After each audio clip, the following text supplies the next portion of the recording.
नमस्ते। राधे राधे के साथ आज का कार्यक्रम आरंभ करते हैं। आज जो मैं वीडियोस में आपको बता रही हूँ ये कुछ ज्योतिष से तो संबंधित है ही, किंतु कुछ अलग भी है जो आपके लिए जानना एक ज़रूरी भी है, अनुभूति भी है।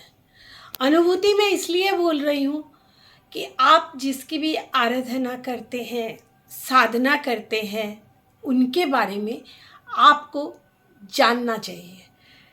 क्योंकि आप लोग पूजा करते हैं, चाहे वो फोटो की करते हैं या आप मूर्ति की करते हैं या मंदिर में भी जाते हैं, क्यों जाते हैं, क्या उसमें तथ्य है।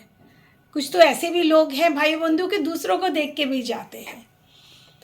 तो हर चीज़ का विधान जब तक आप लोगों को पूरा नहीं पता चलेगा तब तक आत्मा से परमात्मा का मिलन कभी नहीं हो सकता। हम लोग सभी लोग पूजा करते हैं, सभी लोग करते हैं, मन से करते हैं।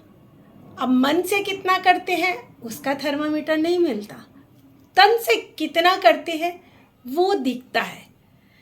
किंतु मन का और तन का थर्मामीटर पता होने के लिए कि उसको कैसे यूज़ करें, कि हम मन से जुड़े हैं कि नहीं, इसका जानना बहुत ज़रूरी है। तो मैं चाहूँगी कि इस वीडियो को आप लोग मन से ज़रूर सुनेंगे तो कुछ ना कुछ निश्चित ही आपके जीवन में बहुत जल्दी इसका प्रभाव पड़ेगा। तो दो कॉमन चीज़ें जो हर वक्त हर इंसान को दिखती है, आज हम लोग बात करेंगे, जिसको कच्चा सूता भी आप लोग सूता समझ सकते हैं, मौली या रक्षा भी बोलते हैं। दूसरा, शिव के बारे में पूरा श्रावण मास आप लोग श्रवण किए, अभी भी चल रहा है, राखी तक चलेगा। तो क्यों शिव की पूजा करते हैं, और जैसे अति सरल हृदय अति करुणा सागर, अकथ कहानी शिवी होगी, भक्तों पर सर्वस्व लुटाकर बने मशादरी शिवी होगी। शिव सरल है, दानी है, आसानी से मान जाते हैं। क्यों? आप लोग शिवलिंग के बारे में मैंने पहले भी बताया है, उसके बाद आगे भी विस्तार से मेरे से जितनी मेरा अनुभव और जानकारी है वो मैं ज़रूर दूंगी। किंतु शिव की जो प्रतिमूर्ति या फोटो हम लोग देखते हैं, शिव ही क्यों, और जिसने भी बनाया, विश्वकर्मा ने बनाया कि कारीगर ने बनाया, ये तथ्य है। जैसा ज्ञान वैसा विज्ञान हो गया, ज्ञान के साथ ही कारीगरों ने बनाया। ऐसी आकृति क्यों?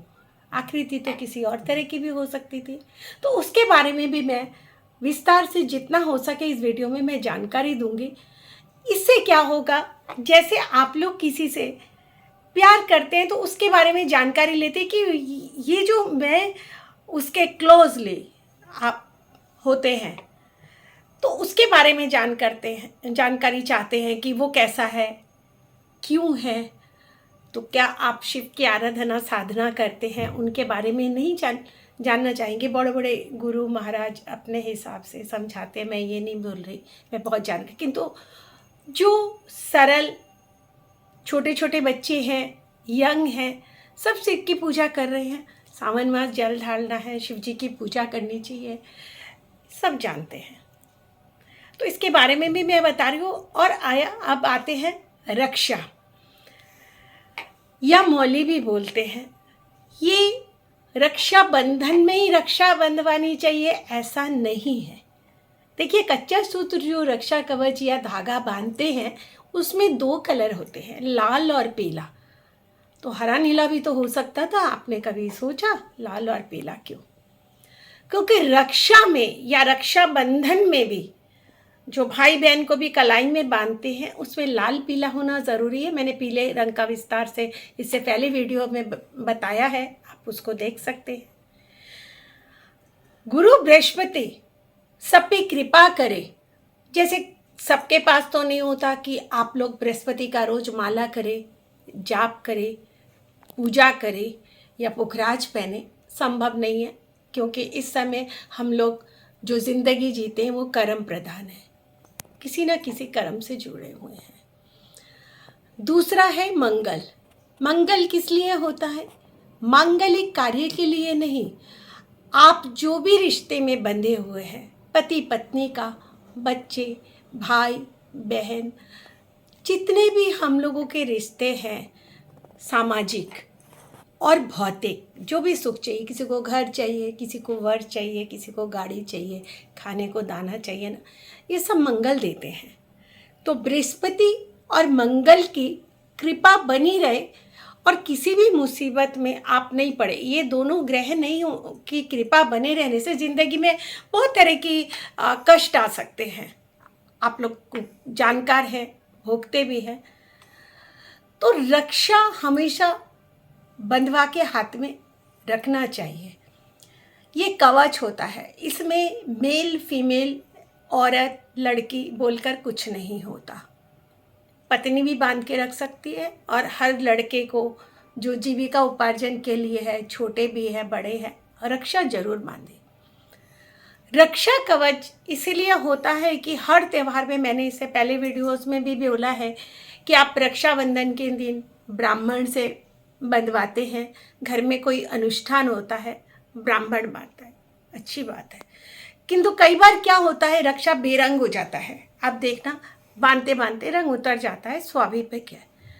और आपके कुछ ग्रह अच्छे से काम नहीं, मान लीजिए इस समय भौतिक सुखों के लिए धन ज़रूरी चीज़ है, धन नहीं आ रहा, समय बुरा चल रहा है, या घर की किसी भी कारण से, चाहे वो आर्थिक हो चाहे शारीरिक हो, दोनों ही कष्ट से, चाहे एक हो चाहे 2 हो 10 हो, कोई भी उपाय कर रहे हैं, कितना मिलेगा नहीं मिलेगा कुछ कर्मों के अनुसार, किंतु छोटे छोटे निमित्त उपाय मैं पहले भी बताती आई हूँ, आप लोग कर सकते हैं।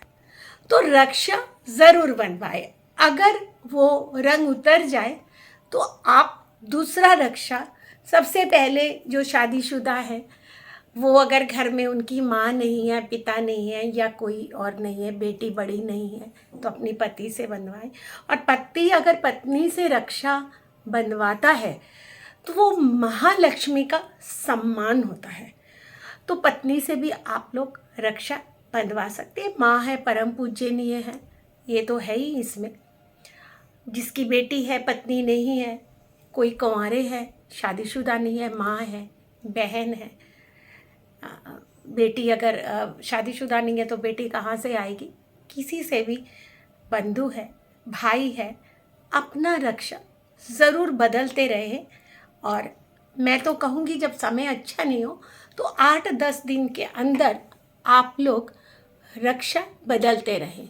रक्षा एक ऐसा कवच है कि रक्षा बंधवाने से गुरु बृहस्पति की और मंगल देवता की कृपा बनी रहती है। तो मुझे लगता है कि मैंने मौली क्यों बंधवाते हैं, रक्षा कवच क्यों ज़रूरी है, ये मैं समझा पाई हूँ इस वीडियो के द्वारा। अब आते हैं कि शिव की पूजा क्यों करते हैं। आप लोग ये मत समझिए कि श्रवण मास में आप लोग सावन में शिव जी की पूजा कर लिए और शिव चले गए, नहीं। विष्णु 4 महीने का शयन कक्ष में रहते हैं, निद्रा में। तो जब विष्णु जी की ड्यूटी ऑफ में रहती है तो ऑन ड्यूटी आ जाते हैं शिव। वो इस भूमंडल की, तीनों लोकों के स्वामी हैं। वो इस समय हम लोगों की 4 महीने की ड्यूटी, हम लोगों के निजी जीवन कैसा है, कैसा चल रहा है, शिव इसका ध्यान रखते हैं। वो ऐसा नहीं कि सावन गए और शिव भी कैलाश गए। शिव वैसे तो हमेशा ध्यान में रहते हैं, हमेशा सृष्टि को देख रहे हैं, तीनों लोकों के स्वामी हैं, किंतु ध्यान मुद्रा से हटकर हम लोगों के निजी पृथ्वी पर ध्यान ज़्यादा रखते हैं इन 4 महीनों में। तो भगवान अलग अलग रूप में आए हैं, इसकी बहुत विस्तार से कथा है। तो ऐसा क्या है कि आप लोग को, मैंने पहले वीडियो में भी बोला है, उससे पहले और नाना विधान के अनुसार बोला है कि शिव की फोटो आप लोग रखिए, शिव की मूर्ति रखिए। शिव ही क्यों? आप लोग जानते हैं, कभी ध्यान से शिव की फोटो ज़रूर से देखिएगा। उनको नीलकंठ बोला जाता है, कंठ नील है। तो कंठ नील है, समुद्र मंथन से विषपान किया, ये कहानी आप लोग जानते हैं। इसीलिए नहीं, इसके दूसरे दृष्टिकोण में ये रूप तो किसी और भी तरह से दर्शाया जा सकता था। नीला कंठ ही और तरह के क्यों? ये अगर आप लोग साइंटिफिक या निजी जीवन में अगर इसको विस्तार से सोचे, देखिए विष जो होता है, मतलब विष का मतलब जहर नहीं, पॉइजन नहीं। विष बातों में होता है, व्यवहार में होता है। तो इसको अगर आप लोग सुन लेते हैं, तो कानों से सुनकर और मस्तिष्क में चढ़ा लेते हैं, तो माथा गर्म हो सकता है, कुबुद्धि जीवन में आ सकती है। और नीचे में गया तो क्या करेगा? वो पेट में जाएगा, आप पचा नहीं पाएंगे। तो जब मस्तिष्क से सीधा नीचे आएगा, क्योंकि पेट में जाने से पहले मस्तिष्क में अटैक करके वो नीचे आएगा। जब नीचे आएगा, दिमाग में गलत गलत बातें आपकी उत्पन्न होगी। आप लोग किसी को बीच में पड़ता है, दिमाग और पेट के बीच में आपकी जीभ, आपकी मुंह होती है, आप गलत गलत बकेंगे, क्रोध आएगा, तो वो क्या हुआ? वो भी जहर हुआ। जहर को उगलना, लोग बोलते हैं ना कि आपने जहर उगल लिया। अगर पेट के अंदर गया तो क्या करेंगे आप लोग? जहर उगल लेंगे। या दिमाग में ज़्यादा हुआ तो कोई भी जहरीली चीज़ों का, कोई मद्यपान करता है, कोई नशे की चीज़ों में हो जाता, कोई और किसी चीज़ में अपना दिमाग लगाता है, सहन नहीं हो रहा। तो सहनशीलता को सिखाना, सहनशीलता को ये शिव ही हमें सिखाते हैं। तो कोई भी चीज़, गलत चीज़ों को आप जो महसूस करते गलत है, तो उसको अपने दिमाग में मत बसाइए। जितनी ज़रूरत है सुन लिया, निकाल दिया, क्योंकि ये भी आपके एक कर्मों में आता है। देखिए, ज्योतिष शास्त्र में आपको ज्ञान और विज्ञान दोनों ही चीज़ें हम लोगों के शास्त्र सिखाते हैं। तो ग्रह जब खराब होते हैं, वो ग्रह में एक एक ग्रह करके मैं एक एक वीडियोज़ में आपको बाद में बताऊंगी।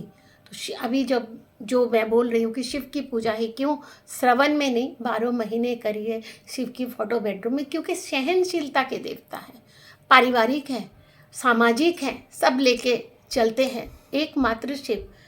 अब शिव की मूर्ति में आपने देखा होगा कि सर्पों की माला, मैं मानती हूँ हम लोगों की आकृति क्यों? क्योंकि हमारे जीवन में हर वक्त, अभी तो ज़्यादा कुछ, जहर पहले कम था, अब जिंदगियों में जहर हो गया। परिचय करना तो कान से सुना, दिमाग में हुआ।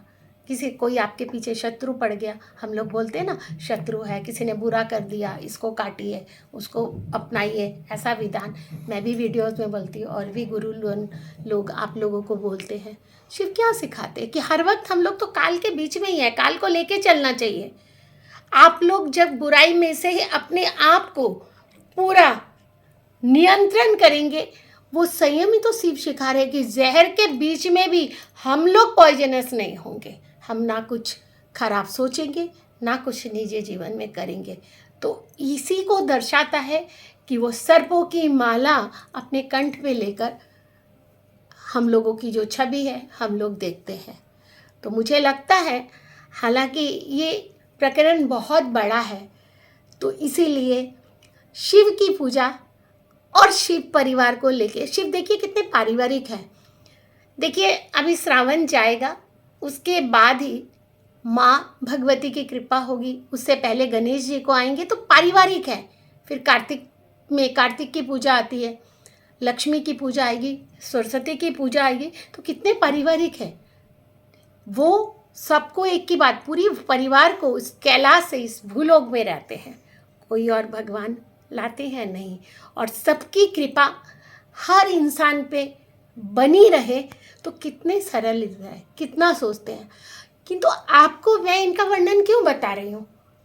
ताकि आप पूजा की सामग्री को छोड़ के मन से आप शिव से जुड़े, शिवमय होइए।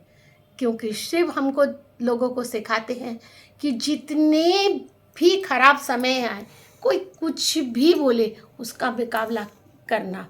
राजा दक्ष का मुकाबला किए थे, उसका इतिहास बाद में सुनेंगे। कुछ माताओं को, बहनों को सब कुछ मालूम है। ये यंग जनरेशन के लिए, ताकि वो शिव से जुड़े। भोले बाबा को कावड़ चढ़ाते हैं तो भोले बाबा के बारे में सब कुछ जानना चाहिए, ताकि शॉर्टकट वीडियो में आप लोग जान सके, पहचान सके।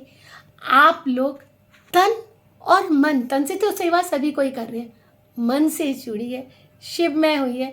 मुझे लगता है इस सावन के लास्ट एपिसोड में मैं कुछ समझा पाई हूँ कि शिवमय जगत में अति करुणा सागर से आप लोग जुड़े रहिए, और मेरे वीडियोस को जितना हो सके इसको शेयर कीजिए, ताकि लोग, जितने और भाई बहन आप लोगों के सर्कल में है, सब जान सके, सब शिव में। ये भी एक जन कल्याण है।